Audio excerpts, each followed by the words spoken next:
So good evening and welcome to the Soane Museum. Now, I don't profess to be an expert on Soane or all things Soanian, but like most of you here, I have an insatiable appetite not only to learn about him, but also that the world he inhabited and created here. For some of you, this might be the first time, and a rare privilege to be able to introduce you to this amazing world of Soane. It's rather like going on a first date. And for some of you, you will know the collections and this museum like it was home. So I'll try and balance this talk so I can intrigue and tantalize both parties. I'm going to start off here with a rather wonderful painting of Soane by William Owen. It hangs upstairs in the drawing room on the right-hand side of the fireplace. In his hands, Soane holds the ground plans and elevations of the Temple of Vesta, which he based one of his most famous triumphs of architecture on for the Bank of England, Trivoli Corner. In fact, I have a very close and personal relationship to this area. And as you stand on the corner today, it's where my parents got married on the church opposite. Even after the horrific destruction of the Bank of England and the Soane Bank ceiling vaults and the adding on the top 4 and 5 monstrous stories, the corner still stands true to Soane's original thoughts and his genius. So from the man and his creation and the house he lived in, he experimented and created with such flair and imagination that it still feels extraordinary and contemporary today. The moment you walk through the door here at number 13 Lincoln's Inn and see the walls hand-painted, either in the red porphyry or the warm sienna marble, you know you're stepping into somewhere very special and unique. Soane himself left a very detailed description in 1835 that remains the final word on how the museum should look and feel to this day. And an Act of Parliament passed earlier in 1833 ensured this continued vision. His son George, who had fallen out with his father, did indeed try and undermine the will, but Soane had set the wheels in motion and had created a cast iron structure for the continuation of the building and its entire collection. But what makes this building so special to designers and to me and you is that you feel you're stepping into the mind of a genius, a designer, an architect that isn't afraid to take risks and to experiment with colour, with light, space, volume, antiquity, and design. Sir Francis Chantry's marble bust of Soane, carved in 1828, still presides over the museum here, rather like a figurehead on a ship's bow. On the 20th of June in 1835, Soane received Sir Geoffrey Wyatville in this very library, who presented Soane with the rare and amazing honour of being awarded the gold medal by the Architects of England. Too overcome with emotion, his solicitor read the replies to his tributes, and the evening festivities later on at the Sandys Freemason Hall, where there was to be dancing, Soane was still too overcome with emotion and frailty and had Chantry's bust appear in his stead, garlanded. Love that. Even sitting in this room today, it's literally a mind of information and understanding. So I'm going to briefly examine Soane's relationship with colour, with light, and with Joseph Mallard William Turner. The red of this room is based on Pompeii and Herculaneum. As many of you know, and there are now many tonal representations of this historic red available, but it still has a distinctive and recognisable period colouring. Soane had this room painted in Pompeian red in 1793. There's also a watercolour design of this period that Soane did for a similar deep red coloured walls in the eating room he designed at Pellwall. The idea for painting this room Pompeian red possibly came from a small fragment of Roman fresco that Soane was either given or he surreptitiously nicked from the site in Italy. Interesting, it leads me on to a really important point that I hadn't realised until a few years ago. Soane only went to Italy once during his lifetime, and that was when he won a scholarship, the Royal Academy's King's Travelling Scholarship, as a student in 1789. For years, I had imagined Soane running back and forth to Italy to London, to Italy, tirelessly putting this extraordinary collection together. In fact, most of it was actually purchased either from Christie's and other auction houses or from private collections here in London. And with the wealth that came from his commissions, as well as his wife, Elizabeth, also known as Eliza. Eliza was the niece and heiress to the successful city builder, George Wyatt. This rather beautiful picture hangs in the drawing room upstairs where we've just been. I say this only as it makes you see the space differently. This is not a grand tourist of the aristocracy, but the son of a Berkshire bricklayer. And in a world of the 1800s, this museum and the interiors became the grand tour experience for aspiring designers. On the 1st of February, 1793, France declared war on Britain and its allies. Being able to enjoy the pursuits of a carefree gentleman was becoming more problematic. The economy rose and fell, and it's against this backdrop that Soane chose, not a great decision, to publish his work. Up until 1812, the Napoleonic Wars were still raging, and it wasn't even physically possible to go to Italy until 1815. It's interesting to look at this map. The red showing the territory under British control, and the dark blue, the Napoleonic Empire. To get to Italy, you would have to travel to Spain or up and through Russia. Either that, or risk finding yourself in the middle of this. Great Battle of Waterloo. So this dining room and library became the Regency experience, in a way, of Pompeii, and the exciting discoveries of Herculaneum.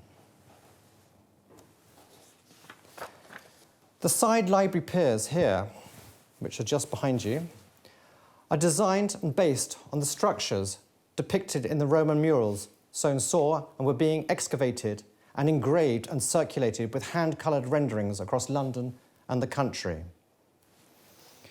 The red colour that you're seeing here, and is so distinctive, was depicted in many books, and in fact, in the breakfast room next door, you can see the engraved elevations of the Villa Negroni in Rome that had these designed bronzed colonnettes in the design and were the basis for the library design. There was Chinese red in the 1800s, used in Brighton Pavilion by Nash, and later on in 1841, chrome red was manufactured by the Berger Company. French red, or French rouge, which Soane deliberated about using in the country house at Pitzhanger Manor in the remote and deepest countryside of Ealing. Reynolds, who has a magnificent painting behind you called The Snake in the Grass, listed reds, it's just over there, above the sideboard. He listed reds in his palettes of colours: a red lake, vermilion, rose pink, and red lead, which sounded slightly unstable and difficult to make up, and importantly, difficult to last. I always find it fascinating to understand colour, and especially to understand it as an interpretation of period. Many times you hear when people are making a film that the colours have been researched and they're absolutely correct to the period, and yet, looking back on the films of the 60s, they're not.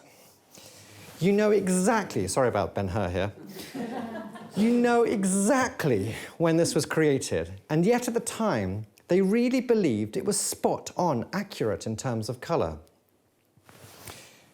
John Fowler's pink that adorns so many of the historic houses, country houses, and even this Pompeii red are all filtered in the period that they were created. I always find it funny when stewards show you around a room in the National Trust and they say this colour is absolutely authentic, especially when it's been given the Fowler look. So it wasn't until recently that I discovered that due to the heat of the ash that covered Pompeii and Herculaneum and the murals, the colours have deepened considerably. And in tone, the Romans really wouldn't have recognised this room. It would have been much lighter and a more natural red. The yellow drawing room upstairs that we've been standing in was also revolutionary at its time. And the yellow was invented by a Mr. J. Turner. So for years, I assumed it was Soane's great friend, Joseph Mallard William Turner, who literally working a stone's throw from here at the Royal Academy, which is now the Courtauld Institute.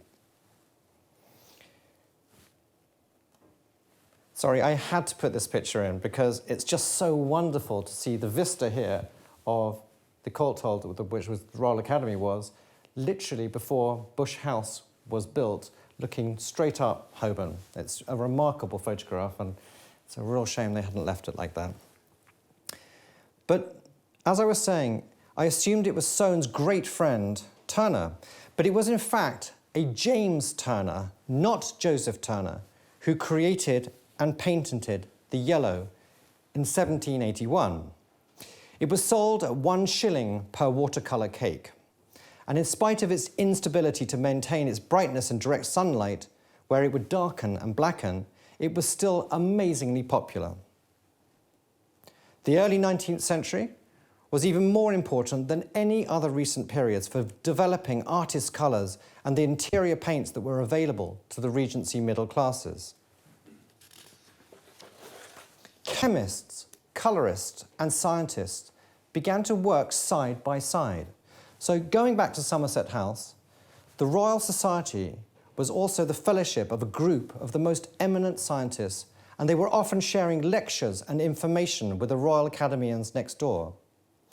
And so from Joseph Turner to John Soane, the ideas and the excitement must have been tantalising.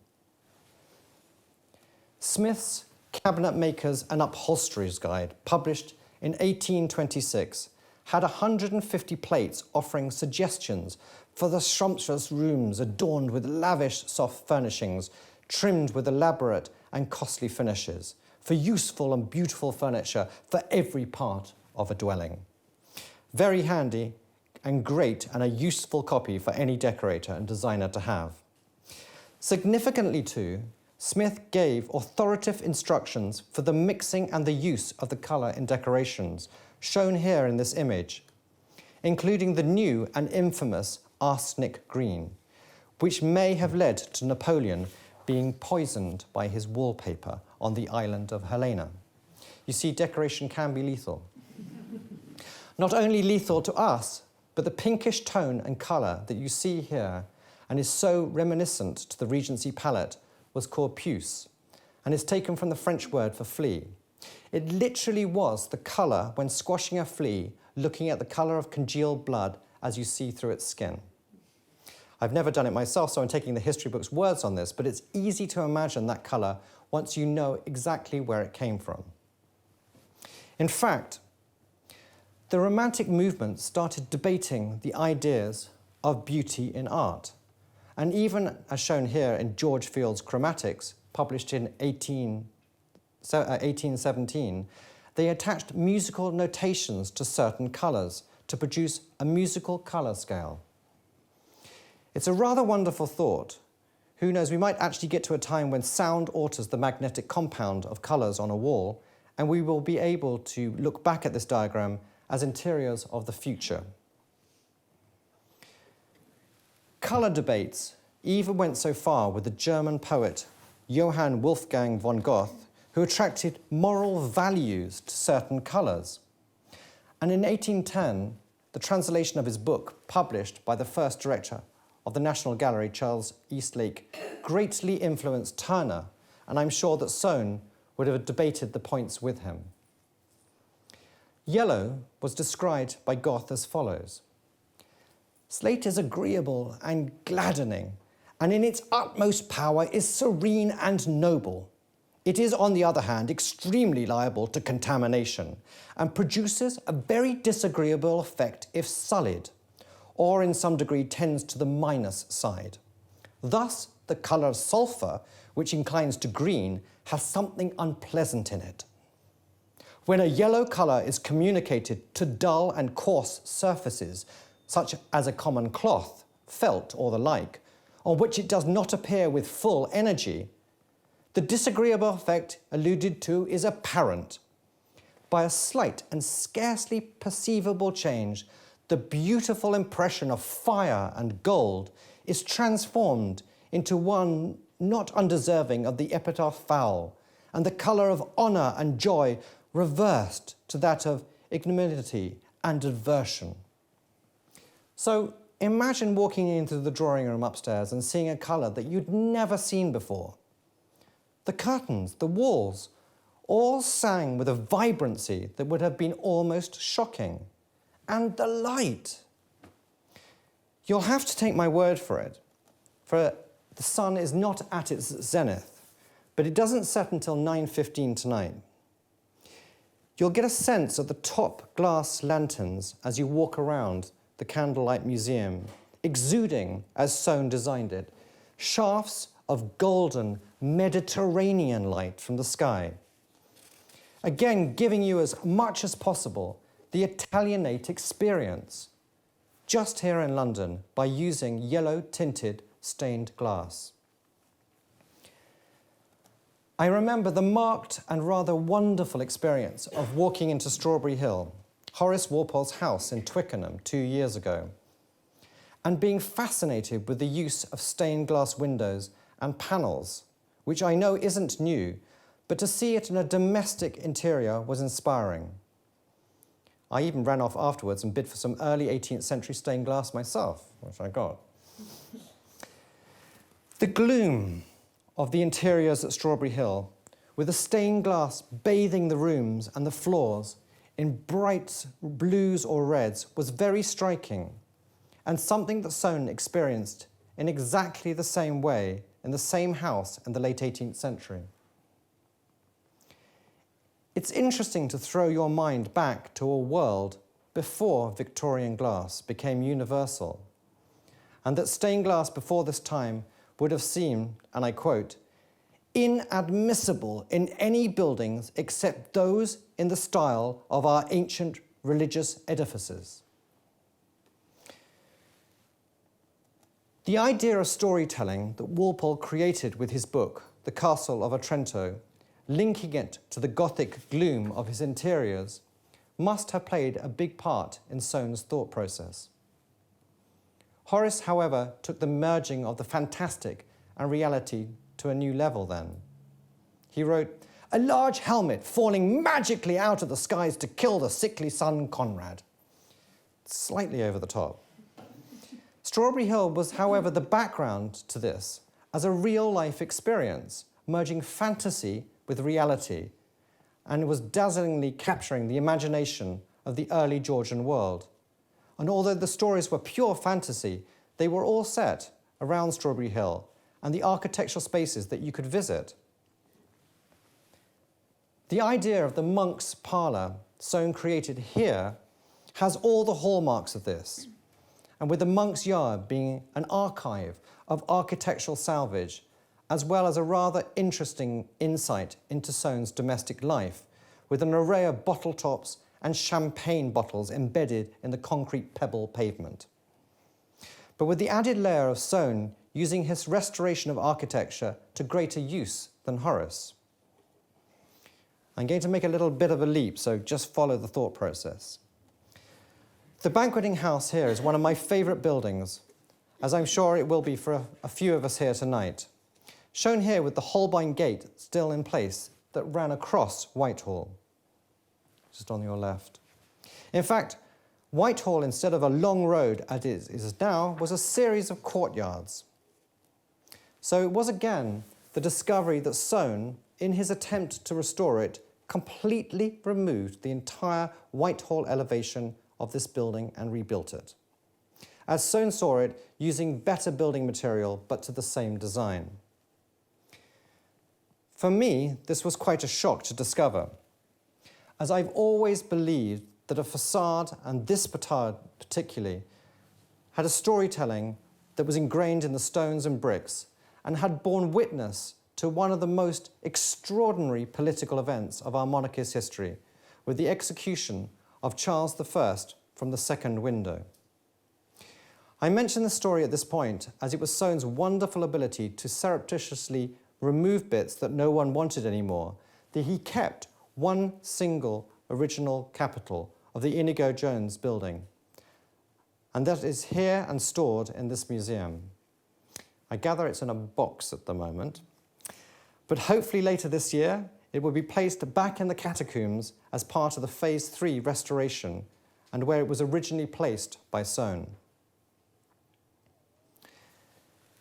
And as you leave tonight and look back at the very modern elevation out on the street, just look up at the 4 large capitals Soane liberated from the restoration of Westminster Hall that he was undertaking in 1818. I always wondered what they were. I kept on thinking that we were going to have objects put on them, but they are rather remarkable and still incredible in terms of its history that they remain from the Westminster Hall. Moving from colour to light is also one of the genius traits of Soane, and one in which I've seen few designers take up, and the mantle. The window shutters here that the museum has kindly closed for us tonight are all faced with mirror to reflect the candlelight back and create a twinkle of magic for evening soirees and rich banquets. I also know Anoushka Hempel's used this device more than a few times at Blake's. In fact, what's amazing about the mirrors set into the panels or the mirrors set into the bookcases or even behind the bookcases and the convex mirrors is that there are over 30 pieces of cut mirror in this room and over 100 convex mirrors in the breakfast room next door. It's amazing when you start to count them, as you see them where you would never, ever expect to find them. A wonderful watercolour of the drawing room. The description of this room in the first book published by John Britton in 1827 describes this room as a minimal use of mouldings. They consist of mere lines. Even the cornice, if such it may be termed, is remarkable for its extreme plainness, being in fact nothing more than a fillet. Yet such is the variety of well-contrasted outlines and the happy arrangement of various parts, that the eye is amused and the mind interested by the novelty and intricacy of the forms and its effects.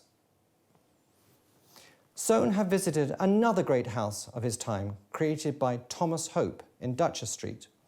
In fact, there's a pamphlet, Observations of the Plans by James Wyatt, given to Soane by Hope in 1804, and accompanied by a rather wonderful letter. My dear sir, I very much regret that I happened not to be at home yesterday morning when you honoured my house with a second visit, as I could have wished to have thanked you in person for the favour of your pamphlets, and have stated the reason why I did not thank you sooner, namely my being out of town. Now, this is interesting for me in 2 ways. Firstly, Thomas Hope charged money for people to visit his house, with each room created in an extraordinary Roman, Greek, or Egyptian style. The fact that the Royal Academicians were also going to be charged with going to see the house meant they refused to go. For an entire year, people would say to them how amazing it was. Have you seen this place? I mean, have you been to Duchess Street? Have you seen what he's done with it? And eventually, the Royal Academicians caved in and went. But it made Thomas Hope deeply unpopular with the higher ranks of the Academy, and I wonder if Soane paid. I don't think we have any records of that, do we? I can check. Whether he did or not, it must have shaped his thought process, as Soane was adamant not to charge people to view his house, something that still remains in practice to this day. Secondly, Hope's interpretation of the ancient world with Roman monopedid carved lion paws mixed with Regency detailing would have also caught Soane's imagination, as I know it did for me. So, from light to space and finally Turner. So why here? Why Lincoln's Inn Fields? Well, it's a short stroll from Somerset House, which is just that direction, as I've mentioned before, which was the Royal Academy, the Royal Society and the Society of Antiquities. The Strand was an array of Georgian shops, and not far northwest, a stroll up to St. Paul's. And importantly, St. Paul's Churchyard, where all the booksellers were based. It's also within walking distance to the Bank of England, where Soane had set up an office for his works on the Bank of England building.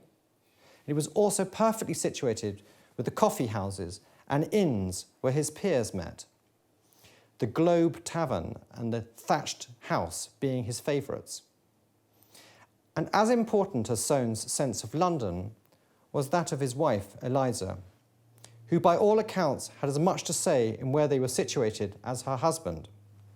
We all know the great saying, "The man is the head of the household, but the woman is the neck, and she can turn the head any way she wants." Eliza was also born nearby in Castle Public House in Cow Cross Street, which is just off Smithfields, so she knew the area well. Covent Garden for fruit shopping, and the Drury Lane Theatre, and the Theatre Royal at Covent Garden.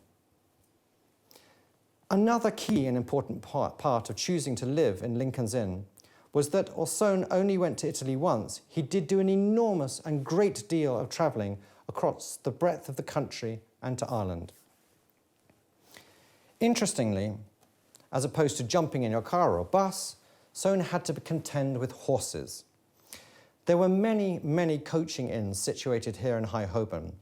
Lincoln's Inn and Gray's Inn, for example, take their names from just that, coaching inns. And it meant that the long journeys could begin and end close to home. I guess it's the equivalent of St Pancras or the Eurostar. Soane did have his own horse at a few points, but later on in life preferred to hire them. I definitely know that I would. By the early 1800s, he would pay the wages of a livery and a coachman. The layout and the space of the house here evolved over a large period of time, with Soane continuing to tinker with it. It's fascinating to see the ground plan of the house as it was when he first purchased it on the 30th of June, 1792, for the freehold sum of £2,100. A bargain now, but a rather large sum in those days, and which shows how the area had become fashionable, along with their neighbours, Lord Mansfield and the Duke of Newcastle. It's most likely that Miss Eliza Soane, as much as John Soane, would have felt it was the right place to be. This shows the layout, and the main staircases of the house were in the centre, which is just here. And I think it's fascinating when I actually overlay the room that we're in now. You can see what a huge amount of building work that would have required to achieve just that. The office was placed at the back and the top left in the earlier days of the 1790s, and Soane spent a great deal of time hanging the newly purchased antique plaster collection in the hall, and hours in this room rearranging his library books. This was a budding architect in his 40s, and while he had a number of commissions to work on, like many architects and designers, and I know we all do it, his focus was greatly on designing and detailing of his new house. So much so that there were a few times that he had to seek short-term loans from Edward Foxhill and Richard Holland to cover him while the cash flow of his commissions fluctuated. You see, nothing's new. By 1810, the office was moved to the back section and onto the right, but the lower section, and with its one entrance from the mews, which allowed his students and pupils to enter without having to come through the main house. And you can see the office entrance just here. By 1822, the layout was starting to take shape and the office section enlarged. He had 4 to 6 articled pupils studying with him, a paid assistant, a surveyor, and a clerk of works, who would need to report to him on a regular basis. Until finally, in 1837, at the time of Soane's death, the space was set as you see it today. As you walk around at the back, although you can't go up into it, The office is suspended above a forest of classical columns, which is rather remarkable for its ingenuity. Although I've been told it was rather drafty and cold during the winter months for his students and office staff. It's also worth touching on the extraordinary resource of over 30,000 drawings, including a huge selection of the works of Robert Adam that are still available for us to use as designers and historians today. These are all being digitized, so it's worth knowing that they are here and accessible whenever you need them. I suggest you befriend the magical Sue Palmer here immediately after this talk. So finally, Turner.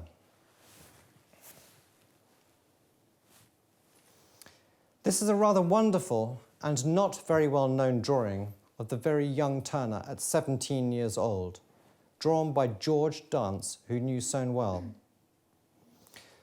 Turner was working for Thomas Hardwick, who was one of Soane's contemporaries, and it's very possible that this is where they would have first met. Turner's influence on Soane, and vice versa, must have been huge. They shared a great love of fishing and the ideas of light and the science of colour. Physically, they were quite different. Turner was short and squat. Think of Timothy Spall in the film Turner, but with slightly more dialogue.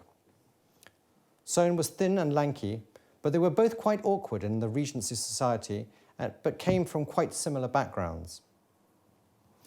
This is a wonderful picture of a slide that Turner used in one of his lectures, showing the reflection on metallic spheres, one water, one on glass, one on metal.